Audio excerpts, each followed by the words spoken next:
Hello विद्यार्थियों, सांकला classes में आप सभी का हार्दिक स्वागत एवं अभिनंदन करता हूं। जैसा कि आप सभी को पता है कि हमारे राजस्थान की भूगोल चल रही है। इसका टॉपिक नंबर आपका भौतिक प्रदेश चल रहा है और भौतिक प्रदेश की हमारी आज तीसरी क्लास है। तो हमने पीछे जिक्र किया था कि जो भौतिक क्या होता है, प्रदेश का, उसके बारे में पढ़ा था हमने। और जो भौतिक प्रदेश है उसको किसने कितने भागों के अंदर विभाजित किया उसके बारे में हमने पढ़ लिया है। हम पढ़ रहे हैं भाई हरिमोहन सक्सेना का जो मरुस्थल है उसको पढ़ रहे हैं।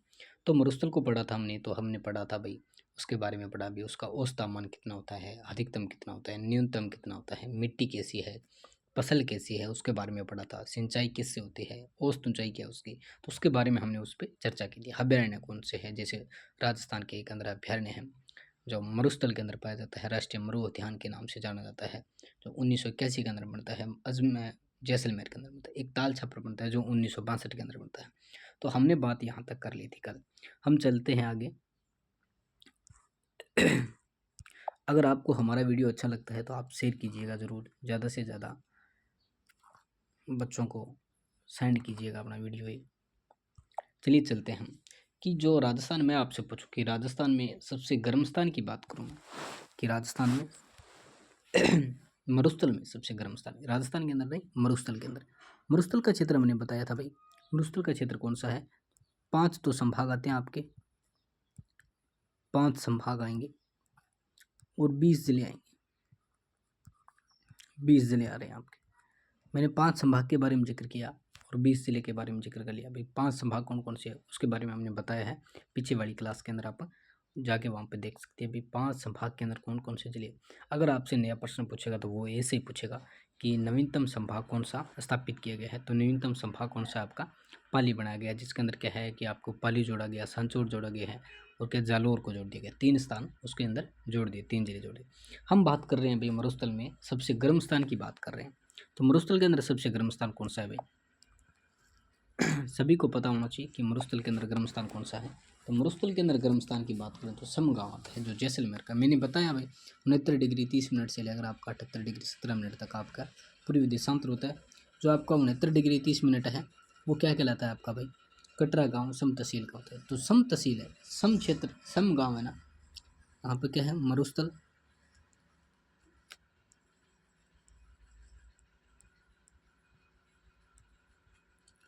मरुस्थल का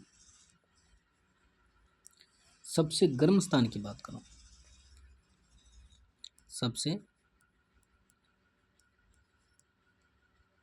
गर्म स्थान कौन सा भाई? सम आ जाएगा जैसलमेर का, जैसलमेर का। इस क्षेत्र में क्या है कि सर्वाधिक मात्रा के अंदर क्या मिल रही है भाई? इसके अंदर सेवन घास वगैरह सर्वाधिक मात्रा के अंदर क्या है इसके अंदर आपको देखने की मिलेगी। सम क्षेत्र आएगा, ठीक है। जैसलमेर का, जैसलमेर आपका राज्य आ गया, सॉरी जिला आ गया। जिला के बाद में क्या है कि सम गांव के अंदर क्या है, सम तहसील के अंदर क्या है कि सबसे गर्म स्थान है सम तहसील, ठीक है ना। अगर शुष्क स्थान की बात करूँ मैं, क्या है, मैंने यहाँ पर गर्म स्थान की बात की, गर्म स्थान है। अगर मैं शुष्क स्थान की बात करूँ, शुष्क स्थान, तो शुष्क स्थान आपके दिमाग में आना चाहिए भी कौन सा आएगा? फलोदी आता है। शुष्क स्थान कौन सा है आपका? फलोदी, फलोदी आता है। शुष्क स्थान की बात करें तो फलोदी आता है आपका, ठीक है। अगर आप आर्द्र स्थान की बात करें, क्या है मरुस्थल के अंदर आर्द्र स्थान, ये मरुस्थल चल रहा है आपका, ठीक है ना, इधर भी मरुस्थल है, ठीक है। मरुस्थल के अंदर शुष्क स्थान की बात करें तो फलोदी आता है। अगर अपन गर्म स्थान की बात करें तो कौन सा आता है भाई आपका? सम तहसील आता है। अगर राजस्थान की गर्म की बात करें तो आपका चूरू आता है, ठीक है ना, तापांतर वाला क्या है, चूरू आता है सर्वाधिक तापांतर वाला। अगर अपन आर्द्र स्थान की बात करें, आर्द्र स्थान की बात करें, आर्द्र स्थान आपका कौन सा रहेगा भाई? आर्द्र स्थान आपका रानीबाड़ा सांचौर के अंदर रहेगा। कौन सा रहेगा भाई? रानीबाड़ा,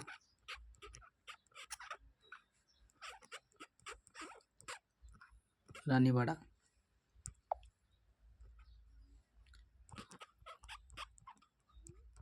सांचौर रहेगा।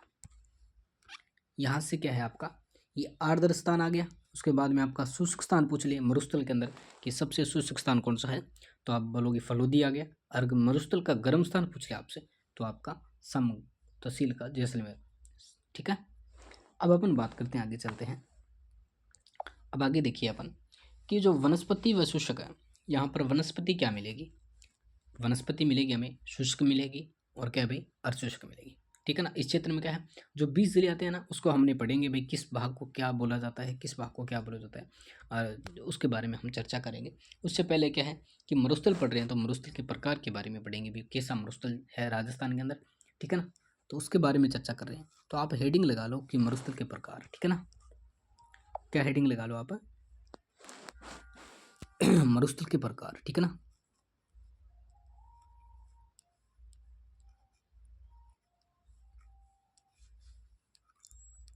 मरुस्थल के प्रकार।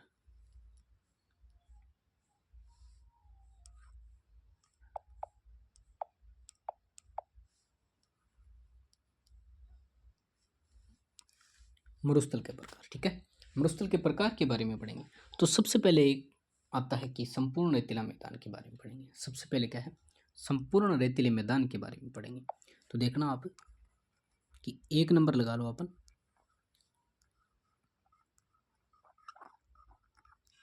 संपूर्ण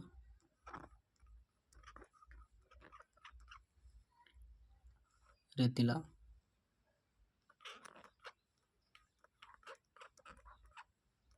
मैदान। संपूर्ण रेतीले मैदान के बारे में हम चर्चा करेंगे। तो देखिए क्या है कि जो इसका विस्तार के बारे में बात करें, इसे क्या है, शुष्क रेतीला मैदान भी बोला जाता है। इसे क्या बोलेंगे, शुष्क रेतीला मैदान भी बोलेंगे, रेतीला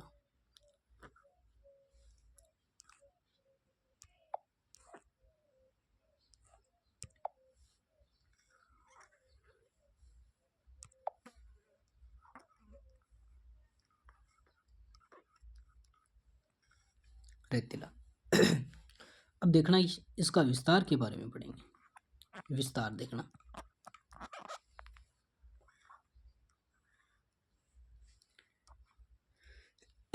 इसका विस्तार है कच्छ के रण से। कच्छ का रण आप जानते हो भाई, गुजरात के अंदर आता है आपका, और पाकिस्तान की सीमा के सारे सारे दक्षिण पंजाब तक इसका क्या है, क्षेत्र आता है। मैं उसके बारे में बताऊंगा आपको कहाँ से कैसा है।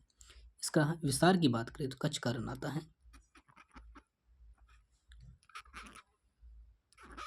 कच्छ के रण से, रण से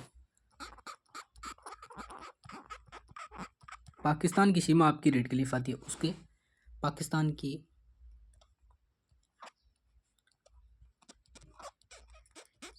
सीमा के सहारे, सहारे। ठीक है ना, कि मतलब पास पास के अंदर है। तो कच्छ का रण गुजरात से चलकर आपका पाकिस्तान की सीमा, कच्छ के रण सहारे सहारे दक्षिणी पंजाब तक आता है, दक्षिणी पंजाब तक आता है इसका क्षेत्र। ठीक है ना, क्या आएगा भाई इसका क्षेत्र, भाई कच्छ के रण से लेकर आपका पाकिस्तान की सीमा के सारे सारे, मैं आपको मैप के अंदर बताता हूँ। देखना इसके अंदर, जैसे ये क्षेत्र आ गया अपना, तो यहाँ से लेकर यहाँ से ये क्षेत्र आ गया आपका, कौन सा, ये गंगानगर वाला क्षेत्र आ गया।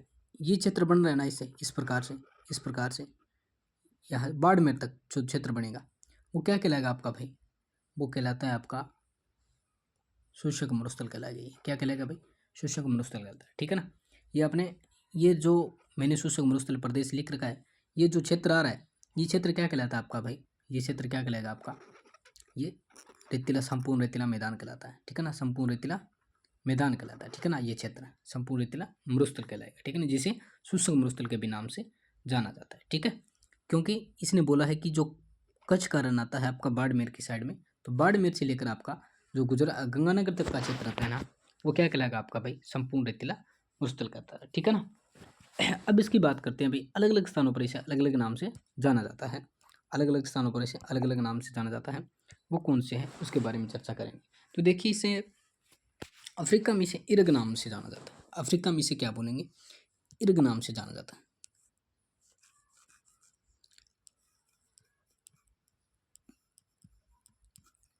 अफ्रीका में इसे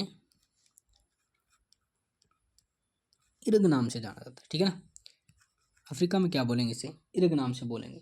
लेकिन इसे तुर्किस्तान में क्या बोला जाता है, इसे तुर्किस्तान में कोरडम बोला जाता है, तुर्किस्तान।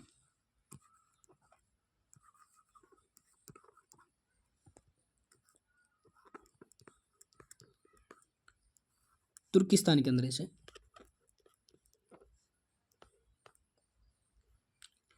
कोरडम बोला जाता है, ठीक है ना। तुर्किस्तान में इसे क्या बोला जाता है, कोरडम बोला जाता है। अफ्रीका के अंदर क्या बोलेंगे इसे, इर्क बोला जाता है। संपूर्ण रेतीली मरुस्थल को या फिर शुष्क मरुस्थल को क्या बोलेंगे, इर्क बोला जाता है अफ्रीका के अंदर। अगर तुर्किस्तान की बात करूँ तो तुर्किस्तान में क्या बोला जाता है, इसे कोरडम बोला जाता है। तो चलिए आगे चलते हैं हम इसमें।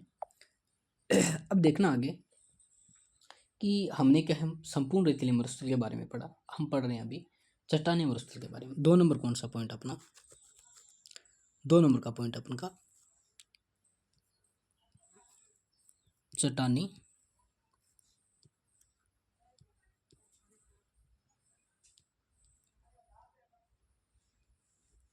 चट्टानी मरुस्थल के बारे में पढ़ेंगे। किसके बारे में पढ़ेंगे, चट्टानी मरुस्थल के बारे में। अब इसमें क्या है कि रेत के कणों के साथ साथ चट्टानें मिलते हैं। क्या मिलेगी भाई, जैसे मान के चलो कि आपका ये क्षेत्र है, क्या है आपका, ये कोई मरुस्थल है, ठीक है। इसमें क्या है कि आपको इस प्रकार की चट्टानें मिल रही है, ठीक है ना। इस प्रकार की क्या आपको इसके अंदर चट्टानें मिल रही है। और इसके साथ साथ में क्या मिलेगा आपको भाई, इसके साथ साथ में आपको इस प्रकार की रेत वगैरह मिलेगी साथ साथ में। तो वो क्या कहलाएगा आपका भाई, चट्टानी मरुस्थल कहलाता है। इस प्रकार की रेत मिलेगी, ठीक है ना, कि चट्टानों के साथ में क्या है, रेत का सम्मेलन होना, ठीक है ना भाई। साथ में तो चट्टानें मिल रही है और साथ में क्या मिलेगा भाई, रेत के कणों का क्या भाई मिलना, वो क्या कहलाता है आपका भाई, चट्टानी मरुस्थल कहलाता है। अगर इसकी विस्तार की बात करें, इसका क्या है विस्तार की बात करें, तो विस्तार देखना इसमें क्या है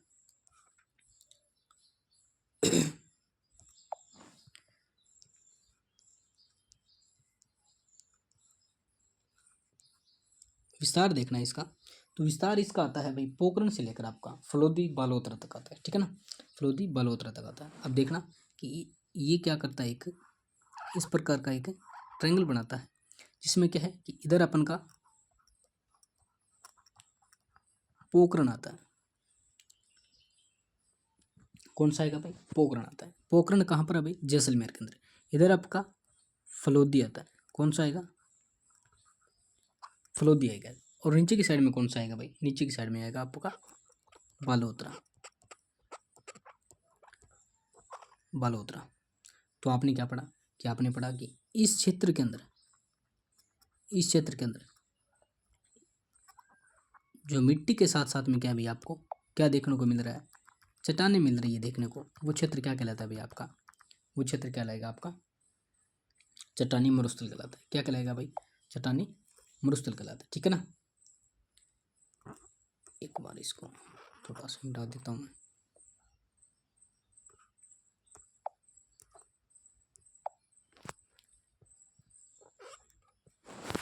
बालोतरा नाम लिख लेता हूँ नीचे।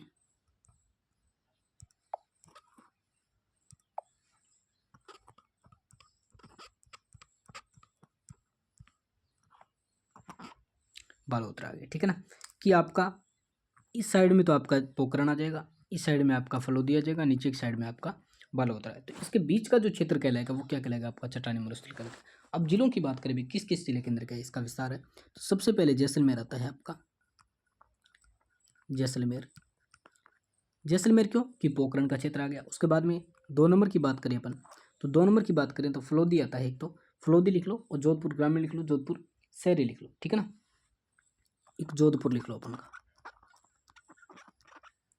जोधपुर ग्रामीण।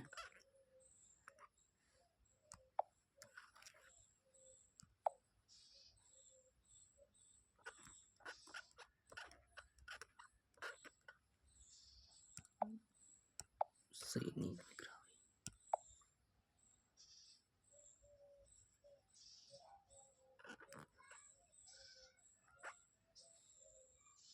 एक सेकंड रुकना भाई।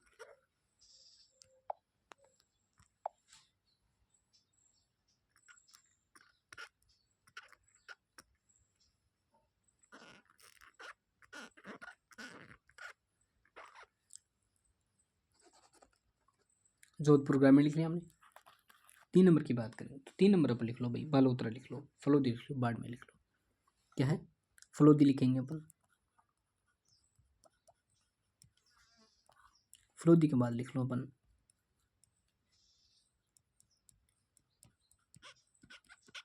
बालोतरा, और 5 नंबर में बाड़मेर लिख लो। ये क्षेत्र क्या कहलाता है भैया? आपका चट्टानी मरुस्थल कहलाएगा। इसके साथ में क्या है कि रेत के कणों के साथ साथ में क्या है? चट्टानों का मिलना। ठीक है, कि रेत के कणों के साथ साथ में क्या है? चट्टानों का मिलना। इधर मैं लिख देता हूँ कि रेत के कणों के साथ, रेत के कणों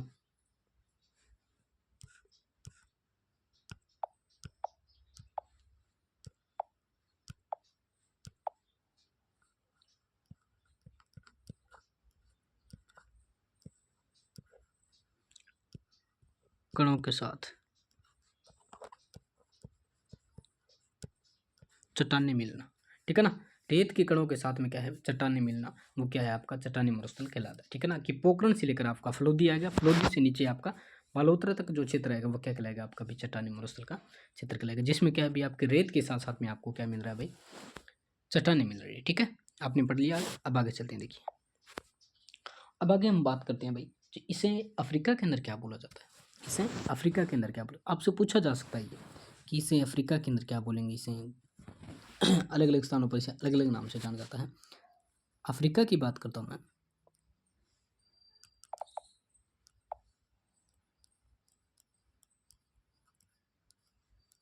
अफ्रीका की बात करता हूँ। अफ्रीका में इसे हमादा बोला जाता है। क्या बोलेंगे?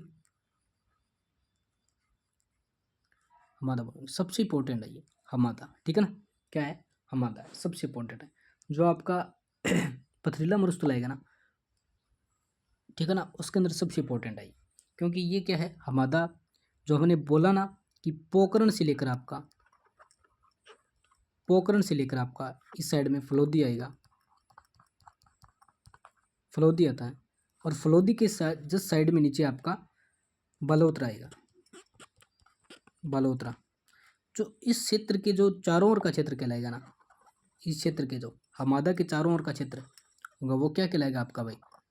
वो पथरीला मरुस्थल कहलाता है। क्या कहलाएगा भाई? पथरीला मरुस्थल। उसके बारे में चर्चा करेंगे भाई। अभी इसको बोलेंगे भाई, चट्टानी मरुस्थल को अफ्रीका के अंदर क्या बोला जाता है? हमादा बोलेंगे। क्या बोलेंगे? इसे हमादा बोलेंगे। ठीक है, आप यहाँ तक पढ़े। अब आगे देखिए, अब अपन आगे पढ़ते हैं। देखिए, अब अपन आगे देखिए, 3 नंबर पॉइंट लगा लीजिए अपन।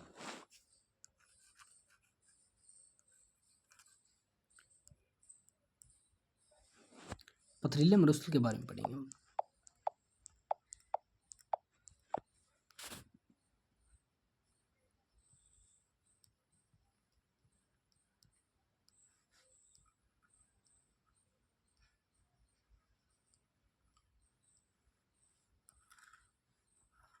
पथरीला मरुस्थल। ठीक है, अब इसमें क्या है कि पथरीला मरुस्थल तो मिलेगा इसके अंदर।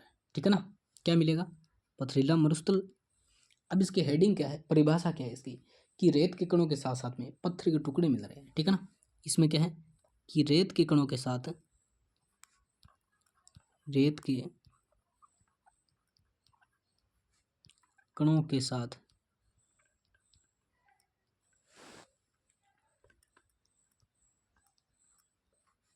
पत्थर के टुकड़े,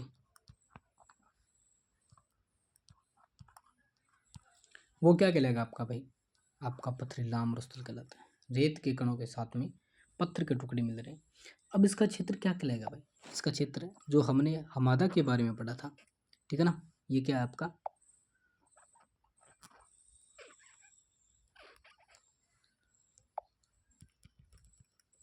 हमादा के बारे में पढ़ा था। इसमें क्या है? चट्टानों के साथ में क्या है? क्या मिल रहा है हमें? रेत के कण मिल रहे हैं, रेत मिल रही है। ठीक है ना, ये हमादा का क्षेत्र आ गया। अब इस हमादा के क्षेत्र के चारों ओर का क्षेत्र, ठीक है ना, इसके चारों ओर का क्षेत्र क्या कहलाएगा भाई आपका? वो कहलाएगा आपका, ये चारों ओर का क्षेत्र। इधर क्या है? रेत के कणों के साथ साथ में क्या मिल रहा है आपको भाई? मिट्टी भी मिल रही है। ठीक है ना, क्या मिलेगा? रेत के कण भी मिलेंगे। वो क्या कहलाएगा आपका भाई? पथरीला मरुस्थल कहलाता है। ठीक है ना, कि रेत के कणों के साथ साथ पत्थर के टुकड़े मिलना। इधर क्या है आपको? ये क्षेत्र के अंदर साथ में रेत मिलेगी, साथ में क्या है? पत्थर वगैरह के टुकड़े मिलेंगे आपको। क्या मिलेंगे? पत्थर वगैरह के टुकड़े मिलेंगे। वो क्या कहलाता है आपका? पथरीला मरुस्थल कहलाता है। ठीक है ना, आपने क्या पढ़ा? आपने वो पढ़ा कि जो हमने हमादा पढ़ा था, हमादा, ये क्या है आपका, ये बीच वाला एरिया क्या है आपका, हमादा है, हमादा है, ठीक है ना। पथरीला मरुस्थल है, सॉरी, ये क्या है, चट्टानी मरुस्थल है। चट्टानी मरुस्थल का जो हमादा क्षेत्र है, इसे अफ्रीका में हमादा बोला जाता है। हमादा के चारों ओर का क्षेत्र वो क्या कहलाएगा, आपका पथरीला मरुस्थल कहता है, जिसमें क्या है कि रेत के कणों के साथ साथ में आपके पत्थर के टुकड़े मिल रहे हैं, वो क्या कहलाता है, आपका पथरीला मरुस्थल कहलाएगा, ठीक है ना। क्या कहलाएगा, आपका पथरीला मरुस्थल कहलाता है। अब इसे भी, इसका भी क्षेत्र है जो कांतली नदी का बेसिन, नदी के चारों ओर का क्षेत्र। कांतली नदी आती है आपकी कहाँ पर आती है, कांतली नदी आएगी आपकी, मैं एक बार मैप के अंदर बता देता हूँ थोड़ा सा। जो ये क्षेत्र है ना, चूरू वाला क्षेत्र, ये इस क्षेत्र के अंदर क्या कांतली नदी का प्रवाह क्षेत्र आता है। तो इस क्षेत्र के चारों ओर क्या है, जो आपके मिलेगा, स्थान मिलेगा, वो क्या कहलाएगा आपका भाई, मरुस्थल कहलाता है, वो चट्टानी पथरीला मरुस्थल कहलाएगा, ठीक है ना। कांत नदी यहाँ से आती है, और ये जो आपका शेखावाड़ी क्षेत्र है वो क्या कहलाएगा आपका भाई, पथरीला मरुस्थल कहलाता है, ठीक है। अपन आगे चलते हैं अभी।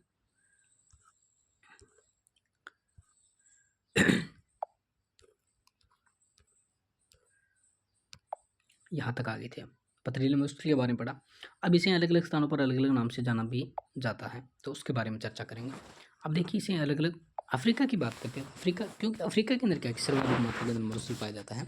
विश्व का जो सारा क्षेत्र है वो अफ्रीका के अंदर पाया जाता है, अभी विश्व का सबसे बड़ा मरुस्थल का क्षेत्र है, ठीक है। अब अफ्रीका के अंदर इसे क्या बोलेंगे,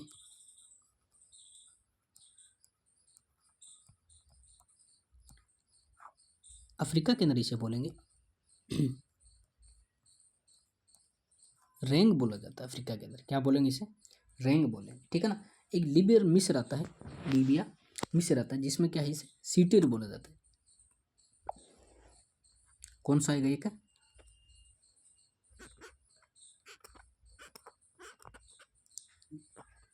लीबिया,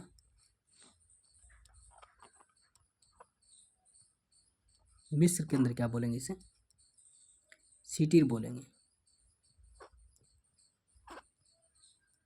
क्या बोला जाता है इस मरुस्थल को, सीटीर बोला जाता है। अफ्रीका के अंदर रेंग बोलेंगे, लेकिन लीबिया मिस्र के अंदर क्या बोलेंगे, इसे सीटीर बोलेंगे, ठीक है। चलिए चलते हैं आगे, चलते हैं। अब देखिए अपन आगे क्या करते हैं कि कुछ शब्दावली के बारे में पढ़ते हैं, कि मरुस्थल की कुछ शब्दावलियाँ हैं, उसके बारे में चर्चा करेंगे। जिसमें आपको बोला जाता है कि आपका पीवणा क्या होता है, कागा क्या होता है, कुर्जा क्या होता है, सूपणो क्या होता है, सेवण क्या होता है, धामण क्या होता है, मूर्त क्या होता है, बूर क्या होता है, करण क्या है, इसके बारे में हम चर्चा करेंगे भाई।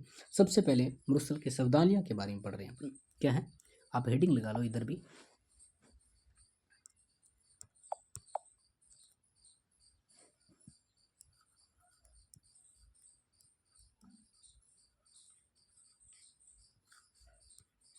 मरुस्थल की शब्दावली, शब्दावली का अर्थ है कि इसे अलग अलग नामों से किस प्रकार से उसको जाना जाता है, उसके बारे में चर्चा करेंगे। तो सबसे पहले अपन लगा लो भाई, पीवणा। पीवणा क्या है, किसी को पता है क्या, पीवणा एक सांप की प्रजाति है, क्या है,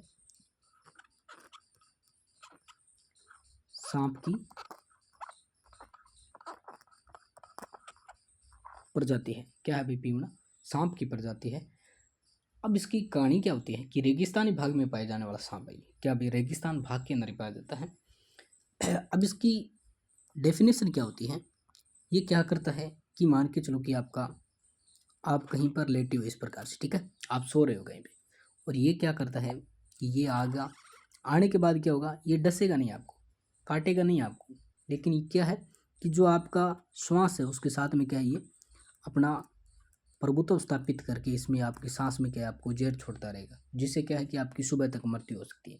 क्या ये पीवड़ा सांप ऐसी प्रजाति है जो कभी काटता नहीं है, और अपने क्या है, श्वास के अंदर जो आपका श्वास लेता है उसके अंदर क्या है, ये जहर छोड़ता रहता है, जिसकी वजह से क्या है कि व्यक्ति की मृत्यु हो जाती है, ठीक है।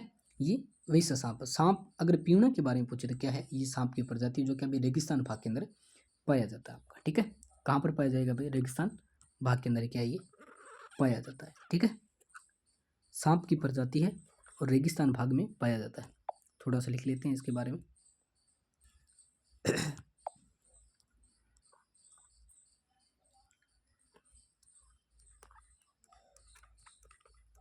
रेगिस्तान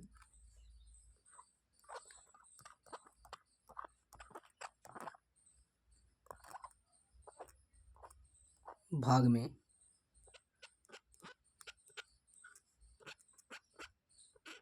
पाया जाता है।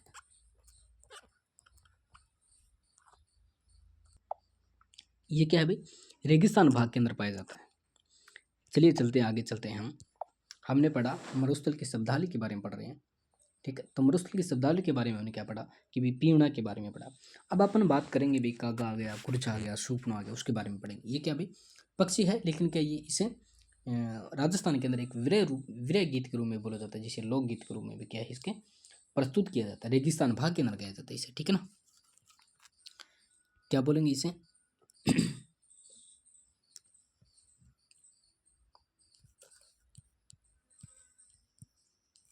कागा, कुर्जा,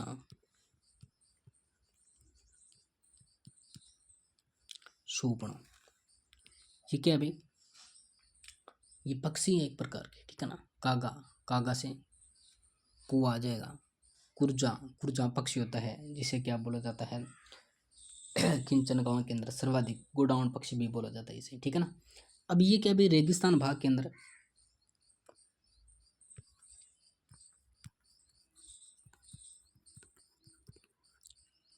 रेगिस्तान रेगिस्तान भाग में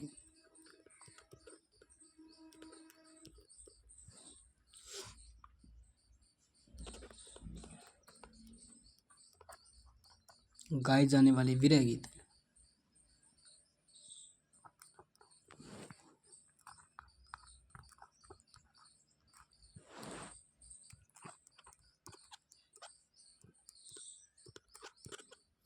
विरह गीत का मतलब आप जानते हो क्या?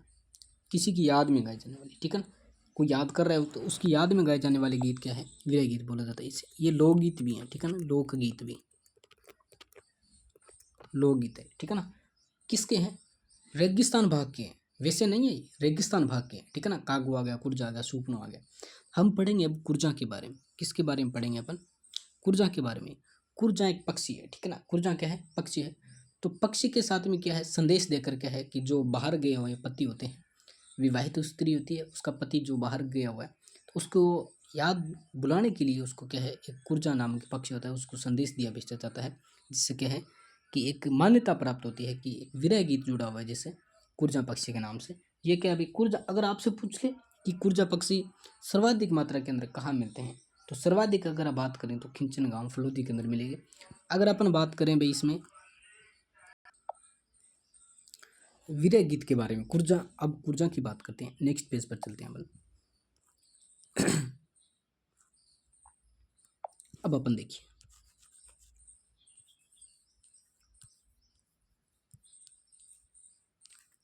कुर्जा के बारे में पढ़ेंगे। जिसे क्या बोला जाता है अभी? गोडावण पक्षी भी बोला जाता है। गोडावण पक्षी भी बोला जाता है। अगर बात करें भाई गोडावण पक्षी सर्वाधिक मात्रा के अंदर कहाँ मिलते हैं? सर्वाधिक मात्रा के अंदर सर्वाधिक कहाँ पर मिलेंगे आपको भाई?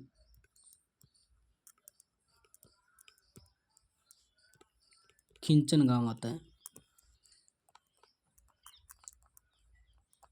फलोदी का, वहां पर क्या भी सर्वाधिक मात्रा के अंदर मिलेंगे आपको। अगर अभ्यारण्य की बात करें भाई, किस अभ्यारण्य में सर्वाधिक मिल रहे हैं ये देखना कि अभ्यारण्य की बात करें,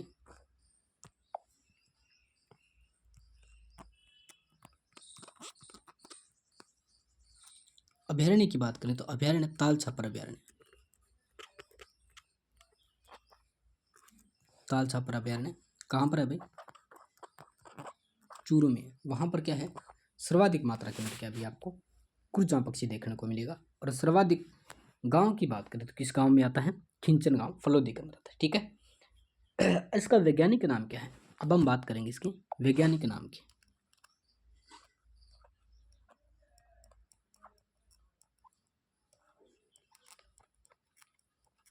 वैज्ञानिक नाम क्या है इसका? तो इसे डेमोसिल क्रेन भी बोला जाता है। क्या बोलेंगे इसे? डेमोसिल क्रेन बोला जाता है। क्या बोलेंगे इसे?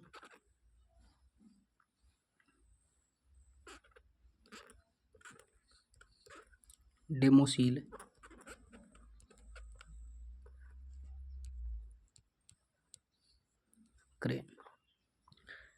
डेमोसिल क्रेन बोला जाता है।